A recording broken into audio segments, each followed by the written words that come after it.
There is a cost to us as a news organization to knowingly broadcast untrue things. We are here to bring you the news. It hurts our ability to do that if we live broadcast what we fully expect in advance to be a litany of lies and false accusations, no matter who says them.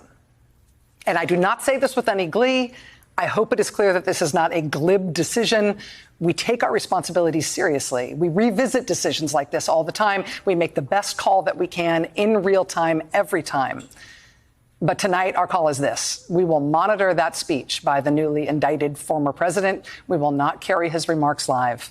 If he says anything newsworthy, we promise we will turn that right around and bring it back to you. Hey there, guys. Welcome to the channel. And guys, Happy New Year. I hope that 2024 is our best year yet, every single one of us. And guys, I don't know how many times I've said this already, but it is more and more true every single day. The Democrat plans to destroy Donald Trump have completely and spectacularly backfired. They have literally tried everything, and they've been trying everything since basically day one. You know, one vitriolic propaganda slander after another, starting all the way back with Hillary's Russia garbage, you know, impeachment 1 through 2, indictments 1 through 4, and a whole bunch of civil garbage sprinkled in between. And now, after nothing has worked, the party of saving democracy, the party of fighting voter suppression, wants to remove him from the ballot. They have tried everything, which honestly worries the hell out of me. You know, they've tried everything, and there's really only one thing that they haven't tried. And that truly does worry me. I hope that we don't see anything like that in the year 2024. But I'm not the only one worried. MSNBC, of all places, they're worried also. And granted, we're not worried about the very same things, but they do realize that they, you know, not just the Democrats, they realize that they have screwed up, and it is fantastic to watch. All right, well, we are approaching once every 4 years, the big one, the presidential election year 2024, almost upon us. So let's take a look here at how politics have kind of, and how the election of 2024 has kind of taken shape in 23, and the big questions we're looking at as 2024 kicks off. So first of all, who's going to be the Republican nominee, presumably against Joe Biden? At the start of 2023, this seemed like a very up in the air question. You can see the trend line for the candidates. And remember, at the start of 23, Republicans were coming off a pretty rough midterm. Candidates who'd been closely aligned with Donald Trump had lost key races in 2022. At the start of 23, Ron DeSantis was running pretty close in the poll average to Donald Trump. And then look what happened. It just exploded here for Trump and went the other way for DeSantis. What happened right around here in the calendar? That was when the first indictment of Trump came down, the one from the Manhattan district attorney. It almost seems to have triggered a rally around Trump effect among Republicans. And that's just held all year through all of the legal drama and everything else that's happened. And here we are at the end of the year. And in the average, Trump just, open lengths ahead of Ron DeSantis, Nikki Haley, and Ramaswamy, and Christie, too, for that matter. So we'll see in the early contests if any of those candidates are going to have a shot here to beat Trump. They're probably going to have to make some noise, whether it's DeSantis in Iowa. He seems to really be trying to plant his flag there. Haley in New Hampshire. She's gotten some encouraging polling news there. Can one of them beat Trump in one of these early states? Of course, Haley's South Carolina will play a key role among the early states as well. Can one of them beat Trump in the early states and make this a race? That is what we're going to find out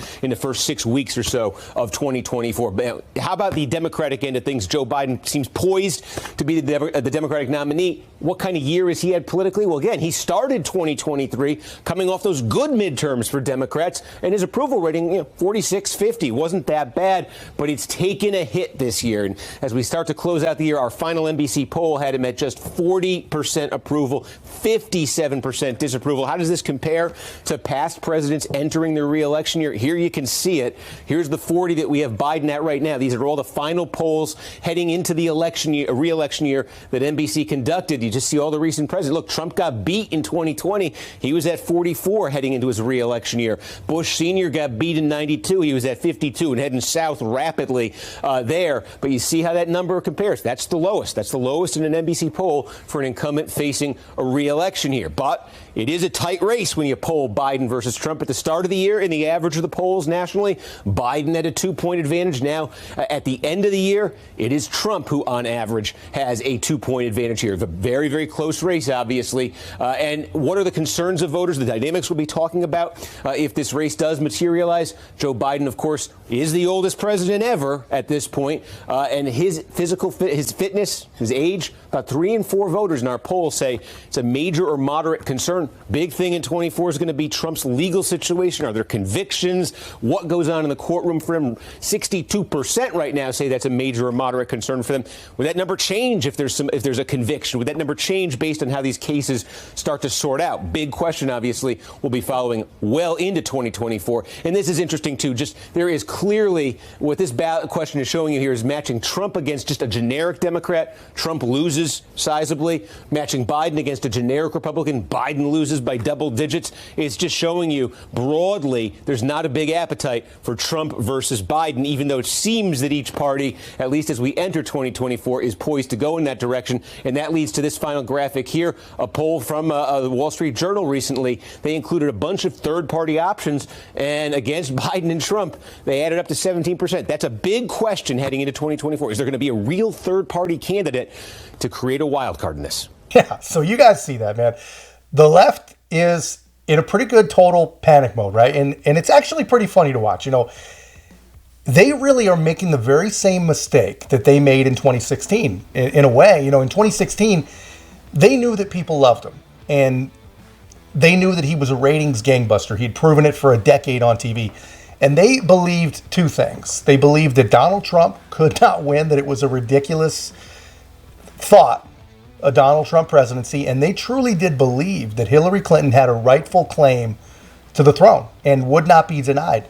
So they gave Donald Trump an insane amount of coverage. Like whole networks and whole careers were literally made on the back of Donald Trump. And it backfired. It backfired then, and it'll backfire again. It was basically, if you look at it, it was probably $1 billion worth of free advertising for the 2016 Trump campaign.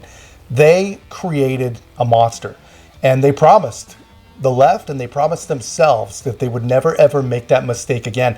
And I showed you in the open how they like to handle him now. They will not dare show him live. They will not show him unfiltered, and they will not show him unaltered by some state-approved propagandist.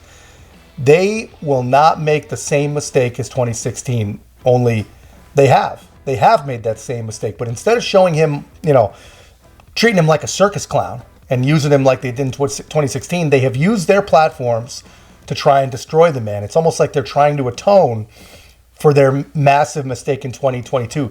But now they're talking nonstop about alleged crimes, alleged frauds, alleged scams, and of course, insurrection. And on top of all that, they've sprinkled in complete and total insane fantasies like the Doomsday Book. I don't know if you guys saw that video, but they are truly trying everything. They are saying everything negative they possibly can.